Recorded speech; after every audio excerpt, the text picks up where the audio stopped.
Good morning, everyone. So, again, this lecture is for SSC CGL aspirants. SSC CGL exam 2024 के exam के लिए जो भी aspirant तैयारी कर रहे हैं, this English part is for them only.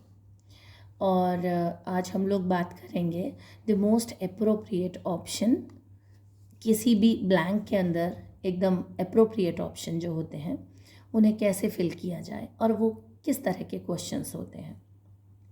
So here I have selected few questions for you from 2022 exam.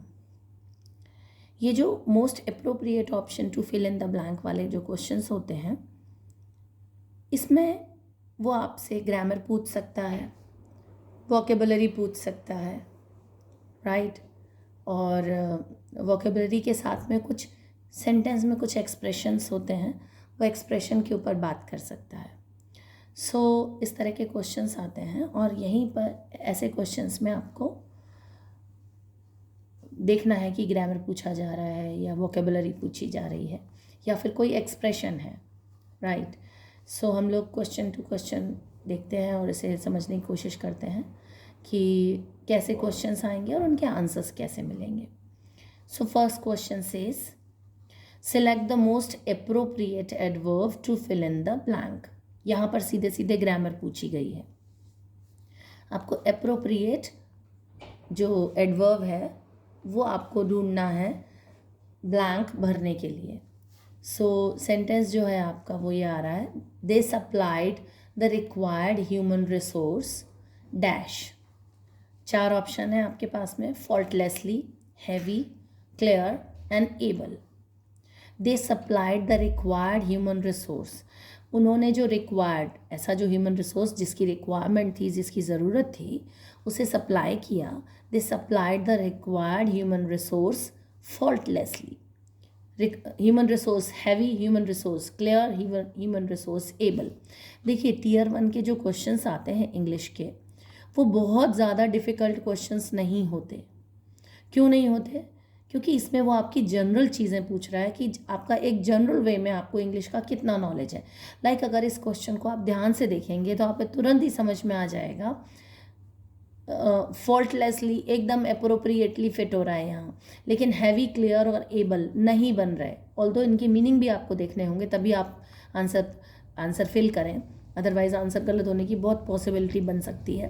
They supplied the required human resource faultlessly. They supplied the required human resource heavy, ऐसा तो नहीं बनेगा, right. तो answer आएगा इसका फॉल्टलेसली। फॉल्टलेसली मतलब बिना किसी गलती के, राइट। सेकेंड क्वेश्चन देखिए, select the most appropriate option to substitute the underlined segment in the given sentence। ये एक सेंटेंस है, उसमें आपको appropriate substitution भरना है जो underline segment है उसका। तो during my Goa tour I had visited, ये had visited है, इसका substitution भरना है। During my Goa tour I had visited beaches in Vasco, Baga and Vegator। तो इसका सब्सटीट्यूशन क्या होगा? इसको कौन सा, ये 4 ऑप्शन में से कौन सा ऑप्शन इसको रिप्लेस करेगा? ड्यूरिंग माई गोवा टूर, मैं जब गोवा टूर गया, ड्यूरिंग माई गोवा टूर है ना, मतलब ये गोवा टूर के दौरान की बात हो रही है, गोवा टूर के दौरान की ये बात हो रही है। इसका मतलब यहाँ पर आप चारों ऑप्शन पहले तो भर के देखिए इसे।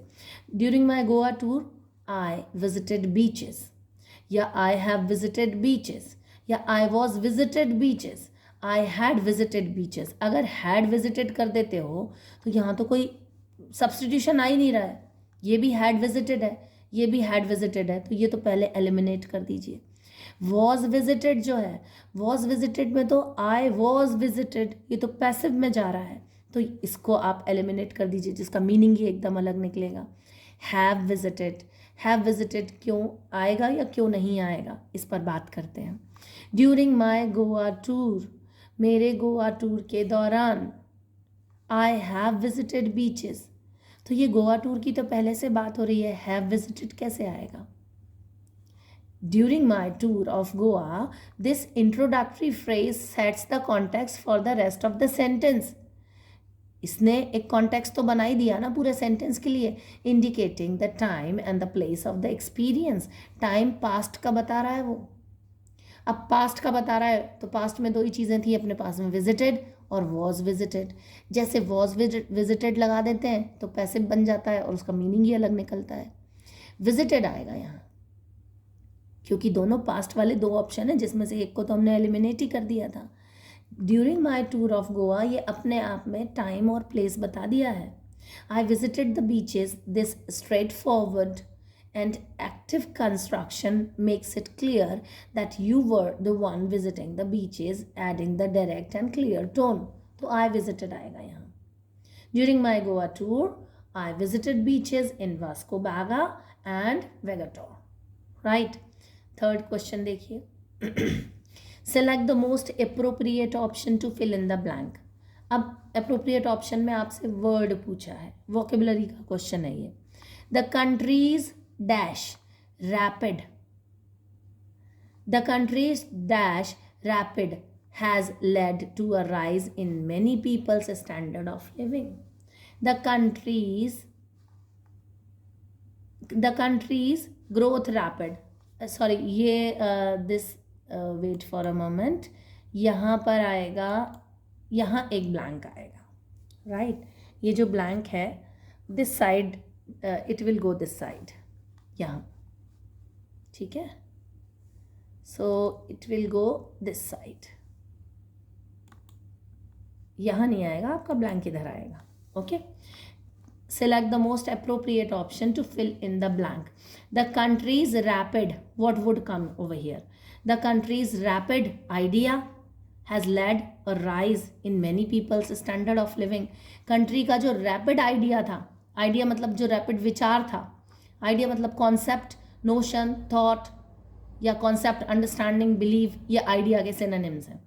तो एक ऐसा नोशन या ऐसा कुछ, ऐसा विचार, रैपिड विचार, रैपिड मतलब बहुत तेजी से, बहुत तेजी वाला विचार, उसने लोगों का स्टैंडर्ड बढ़ा दिया. बिल्कुल एलिमिनेट कर दीजिए, आइडिया नहीं आएगा. रैपिड लाइफ, तेज वाली लाइफ, उसने लोगों का स्टैंडर्ड बढ़ा दिया, नहीं. रैपिड कॉन्फिडेंस, कंट्री का कॉन्फिडेंस, बिल्कुल नहीं. कंट्री की rapid growth. The country's rapid growth has led to a rise in the many people's standard of living. जो कंट्री की ग्रोथ, ग्रोथ मतलब क्या होता है? ग्रोथ के सिनोनिम देखिए.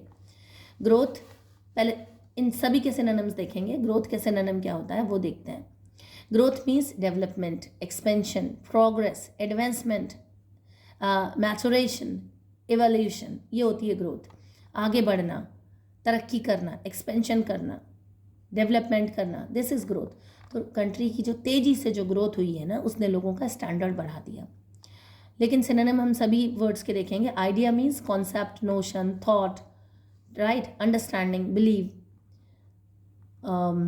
Life means existence, being, living, Vitality, animation, life span, ये life के सिनोनिम है. Confidence means self assurance, self confidence, assurance, self reliance, poise, certainty, ये सब कॉन्फिडेंस के सिनोनिम है. Growth means development, expansion, progress, advancement, maturation, evolution, ये सब इनके सिनोनिम है. तो यहाँ पर जो फिल इन द ब्लैंक में जो भरा जाएगा वो होगा growth, right, rapid growth. Next, select the most appropriate option to fill in the blank. यहाँ पर क्या पूछ रहा है वो? एक वर्ड पूछ रहा है. The anchor gave us a dash welcome, a pleasant smile and a bouquet on reaching the hotel. जो एंकर था, होटल का जो एंकर है, एंकर था, उसने gave us dash welcome, कैसा वेलकम किया, और एक प्लेजेंट, एक खुशनुमा स्माइल दी, और एक bouquet on reaching the hotel. जब हम लोग होटल में गए तो बुके ऑफ फ्लावर्स दिया, राइट. बुके ऑफ फ्लावर्स उसने दिया. ये कलेक्टिव नाउन होता है बुके ऑफ फ्लावर्स. बुके मतलब बहुत सारे फ्लावर्स का गुच्छा, ठीक है, गुलदस्ता. So anchor gave us a warm welcome. Worth welcome नहीं आएगा, विनिंग वेलकम नहीं आएगा, वंडरफुल वेलकम नहीं आएगा. वार्म वेलकम, एक गर्मजोशी से उसने स्वागत किया. वर्थ मतलब कीमती स्वागत थोड़ी किया, विनिंग, विजयी स्वागत नहीं किया। वंडरफुल, शानदार, वंडरफुल मतलब एकदम ऐसा आश्चर्यचकित वाला स्वागत नहीं किया, उसने एक वार्म, गर्मजोशी से भरा हुआ स्वागत किया। तो यहाँ आपका ऑप्शन वोकेबुलरी का क्वेश्चन है और ऑप्शन आएगा वार्म। ठीक है, next question is select the most appropriate option to fill in the blank. They hired her to increase sales but her strategies failed too. उसने हायर किया था, मतलब जो कंपनी के लोग हैं, CEO है कंपनी का और अदर पीपल, उन्होंने हायर किया एक गर्ल को कि जो कंपनी के सेल्स हैं वो बढ़ेंगे, है ना। लेकिन उसकी जो स्ट्रैटेजीज थी, उस गर्ल की जो स्ट्रैटेजीज या अप्लाई था, या उसकी जो उसने जो मॉडस अपरेंडी बनाया था, उसने जो एक योजना बनाई थी, स्ट्रैटेजी बनाई थी, वो फेल हो गई। किस चीज़ में फेल हो गई? मूव द नीडल, ये सब ईडियम्स हैं। अब ईडियम के एक्सप्रेशन देखिए, move the needle, burn bridges, spill the beans, gate a second wind. तो इन सब के मीनिंग हम लोग देखते हैं। मूव द नीडल मतलब होता है to make a significant impact or effect, to produce a noticeable or important change। मतलब कोई significant, एकदम कोई महत्वपूर्ण इफेक्ट डालना या नोटिसेबल इफेक्ट डालना किसी में चेंज करने के लिए, मूव द नीडल, राइट। तो यहाँ पर यही आंसर आएगा। They hired her to increase sales but her strategies failed. उसकी जो स्ट्रैटेजीज हैं, योजनाएं हैं, वो फेल हो गई। Move the needle, move the needle मतलब सिग्निफिकेंट इम्पैक्ट डालने में फेल हो गई, सफल नहीं रही। बर्न ब्रिजेस मतलब क्या होता है? टू डैमेज और डिस्ट्रॉय रिलेशनशिप, ये होता है burn bridges. Spill the beans मतलब कोई सीक्रेट है, उसे उजागर कर दिया, उसको रिवील कर दिया। स्पिल मतलब होता है बिखेरना, फैलाना। बीन्स मतलब बीन्स, जो बीन्स होती हैं, ठीक है, तो उसको मुट्ठी में बीन्स थी, उसको बिखरा दिया, मतलब कोई सीक्रेट था। कहते हैं ना, बंद मुट्ठी लाख की और खुल गई तो खाक की। तो जो सीक्रेट है उसको दबा के रखना है, छुपा के रखना है सीक्रेट को। सीक्रेट अगर बाहर आ गया तो फिर तो बेकार है सब। तो ये जो स्पिल द बीन्स ऐसा ही है, मुट्ठी में बंद करके बीन्स को रखना है। बीन्स को स्पिल कर दिया, बिखरा दिया, फैला दिया, तो मतलब इसका, इस ईडियम का मतलब होता है डिस्क्लोज अ सीक्रेट या रिवील कॉन्फिडेंशियल इंफॉर्मेशन, है ना। देश की सेना से जुड़ा हुआ कोई सीक्रेट है, तो जब तक आपने उसको अपनी मुट्ठी में रखा है तब तक वो काम का है। और सीक्रेट अगर आपने बता दिया किसी को तो ये तो बहुत बड़ा मुश्किल हो जाएगी, ऐसा बिल्कुल नहीं किया जा सकता। तो we can not spill the beans, किसी भी प्रकार का सीक्रेट हो, अगर कोई भी सीक्रेट रखा गया है जिससे लोगों की भलाई की जा रही है, तो उस सीक्रेट को रिवील नहीं करना है। इस ईडियम का मतलब यही है। स्पिल द मीन्स मतलब रिवील करना, किसी सीक्रेट को उजागर कर देना। गेट अ सेकेंड विन, इसका मतलब होता है to experience a renewed burst of energy. वापस से आप उतने ही एंथुजियाज्म फील करें, एंथुजियास्टिक आपको लगे खुद को, और बहुत स्ट्रेंथन आप फील करें, और एकदम एक नई बस्ट ऑफ एनर्जी महसूस करें, तो उसे बोलते हैं get a second wind. Like I really need to get a second win, मुझे वापस से एक एंथुजियाज्म की ज़रूरत है। Spill the beans, if people say something to me I never spill the beans, अगर लोग मुझे कुछ बताते हैं I never spill the beans. Burn bridges मतलब डैमेज और destroy relationship, there is no need to burn bridges, destroy relationship को destroy करने की ज़रूरत नहीं है। Move the needle, like we need to move the needle to get selection in SSC CGL, आपको कुछ सिग्निफिकेंट नोटिसेबल करना पड़ेगा SSC CGL में सिलेक्शन लेने के लिए। सो आज के लेक्चर के लिए हम लोग इतनी ही बात करेंगे। ये क्वेश्चंस आपको समझ में आ गए होंगे, कैसे क्वेश्चंस आते हैं और इनके आंसर्स कैसे निकाले जाते हैं। वोकेबुलरी तो देखिए आपको तैयारी करनी ही पड़ेगी, राइट। SSC CGL में एक कॉम्प्रहेंशन ज़रूर आएगा। उस कॉम्प्रहेंशन के लिए, ऑल्दो कॉम्प्रहेंशन के अलग से लेक्चर बने हुए हैं, और आगे भी और lecture, I am making some other lectures as well. लेकिन कॉम्प्रहेंशन की जो तैयारी है वो आप कोई बुक लीजिए या न्यूज़पेपर लीजिए, उसके पैसेज से कीजिए।